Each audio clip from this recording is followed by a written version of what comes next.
Bom dia, gente. A nossa aula de hoje vai falar sobre a notícia, certo? Esse conteúdo vocês podem encontrar no nosso livro, nas páginas 67, 68, 69 e 70.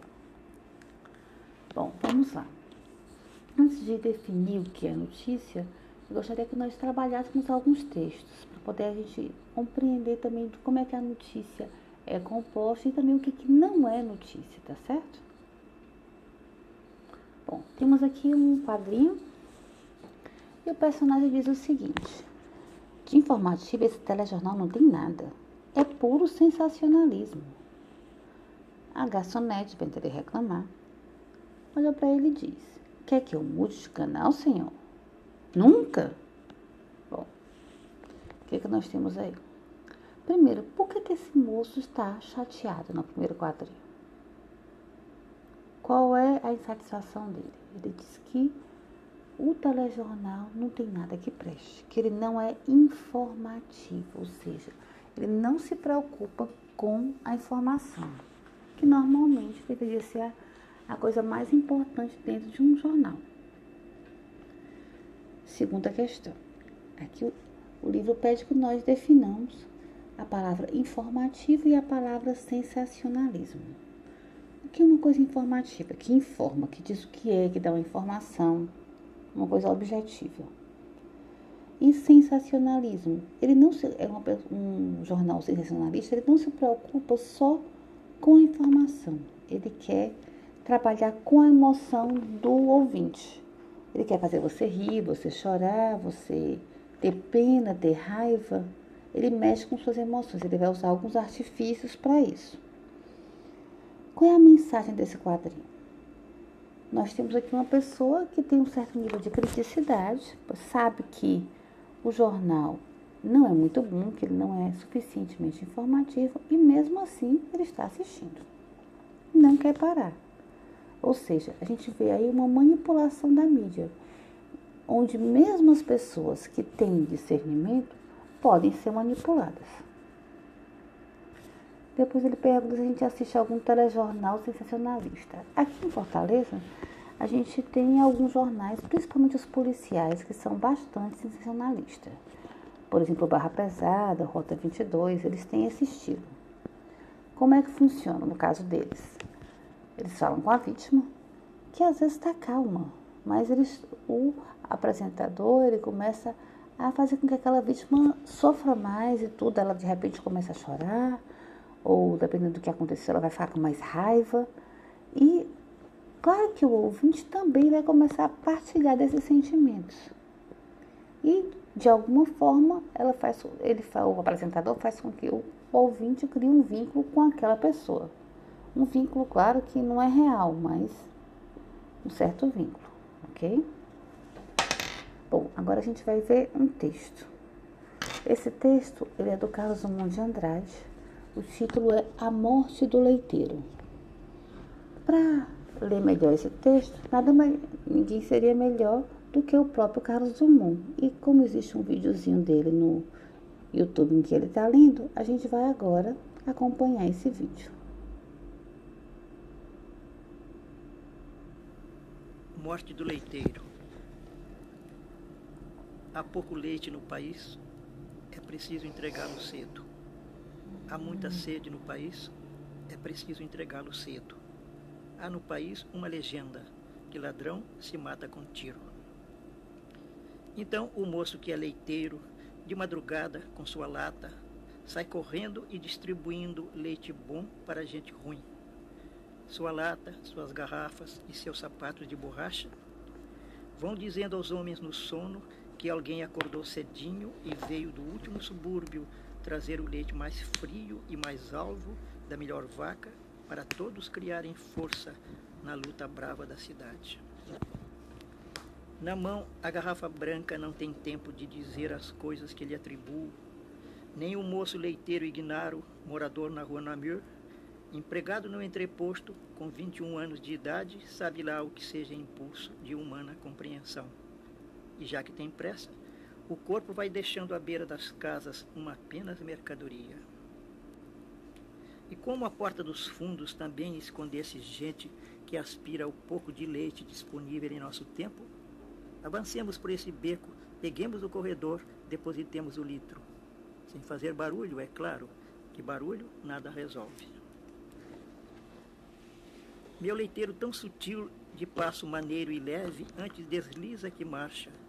É certo que algum rumor sempre se faz, passo errado, vaso de flor no caminho, cão latindo por princípio, ou um gato quisilento. E há sempre um senhor que acorda, resmunga e torna a dormir. Mas este acordou em pânico, ladrões infestam o bairro. Não quis saber de mais nada. O revólver da gaveta saltou para sua mão. Ladrão se pega com tiro. Os tiros na madrugada liquidaram meu leiteiro. Se era noivo, se era virgem, se era alegre, se era bom, não sei. É tarde para saber. Mas o homem perdeu o sono de todo e foge para a rua. Meu Deus, matei um inocente. Bala que mata gatuno também serve para furtar a vida de nosso irmão. Quem quiser que chame médico, polícia, não bota a mão neste filho de meu pai. Está salva a propriedade. A noite geral prossegue, amanhã custa chegar, mas o leiteiro, estatelado ao relento, perdeu a pressa que tinha.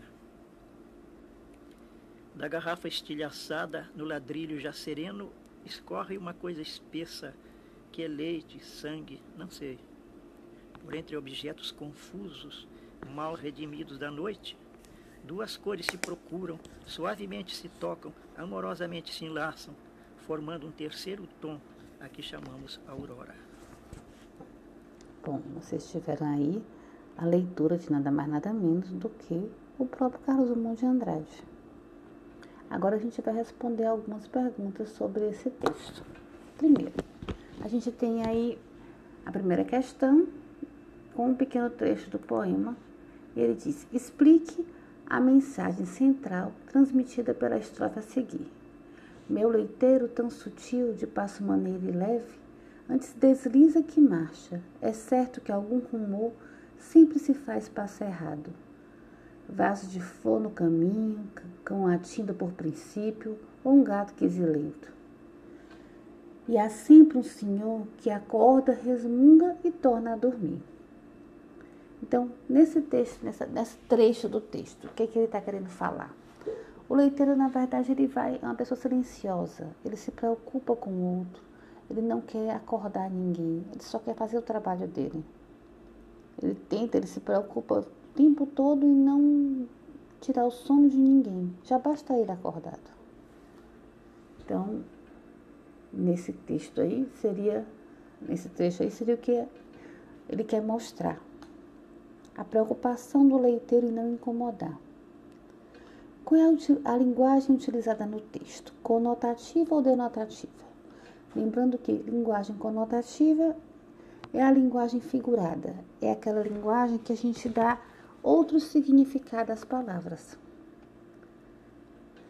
E a linguagem denotativa é a linguagem do dicionário. É a linguagem original.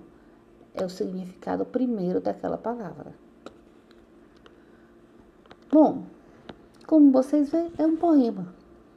E no poema nós temos imagens, nós temos rimas, temos versos. Esse trabalho com a linguagem também é feito e faz com que a gente acabe usando mais a linguagem conotativa.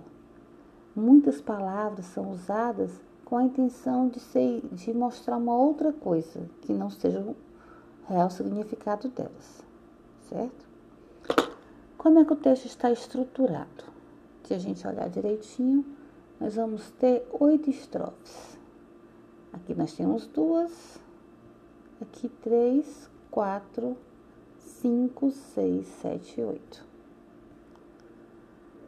E versos. A quantidade de versos por estrofe é variada, mas a gente pode dizer que ele é estruturado em estrofes, 8 estrofes e vários versos. Se você lesse o título desse texto em uma manchete de jornal, qual seria a sua conclusão sobre esse texto? O texto é A Morte do Leiteiro. Bom, era um texto que deveria estar numa página policial e falaria de um assassinato ao leiteiro. Então, normalmente seria isso que qualquer pessoa imaginaria. Bom, quais são as pessoas envolvidas na história? Nesse caso, nós temos somente 2 pessoas. O leiteiro, que estava trabalhando e que morreu, e também o homem que acorda para matar o leiteiro. Ele também acorda e acaba participando da história de uma maneira mais trágica. Então, os 2 são os personagens do texto. Que fatos ocorrem? A gente tem um leiteiro trabalhando e depois a morte do leiteiro, como ele vai morrer. Quando acontece? Tudo acontece de madrugada, quando todo mundo está dormindo. Por que o leiteiro morreu? Porque ele acabou sendo confundido com um ladrão. A pessoa assustada por ter escutado esse barulho, sem olhar quem era, ele sai, pega o revólver que estava na gaveta e atira no leiteiro. E assim acontece. Então, a gente pode dizer que ele morreu por uma confusão. Ele foi confundido e pronto. Nos versos a seguir está presente o lirismo poético. Reescrevo-os com clareza e objetividade. Os tiros da madrugada liquidaram-me o leiteiro. Primeiramente, não dá para ter texto objetivo com pronomes em primeira pessoa, como meu, por exemplo. Quando eu uso meu, estou sendo muito pessoal. Eu estou criando um vínculo muito grande com aquele leiteiro. Liquidaram também, acaba também trazendo esse vínculo pela força do verbo e a maneira como eu falo, tentando acusar alguém de ter feito alguma coisa contra o leiteiro. Para ser mais objetivo, eu posso dizer simplesmente: o leiteiro foi morto a tiros. Só. Não dá para escrever muita coisa, porque senão a gente vai ter um texto mais subjetivo. E para terminar aqui, eu queria falar só de alguns elementos que tem no texto e que tem normalmente em todo o texto narrativo. O que? Quais são os fatos? Quem? As pessoas envolvidas, no caso, o leiteiro e essa pessoa que o matou. Em que momento acontecem os fatos, né? Então, aqui no caso, que é de madrugada, onde? Uma cidade qualquer.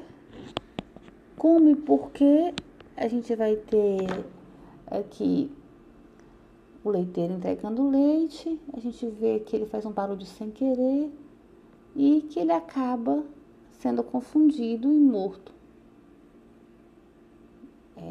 No caso, por um tiro.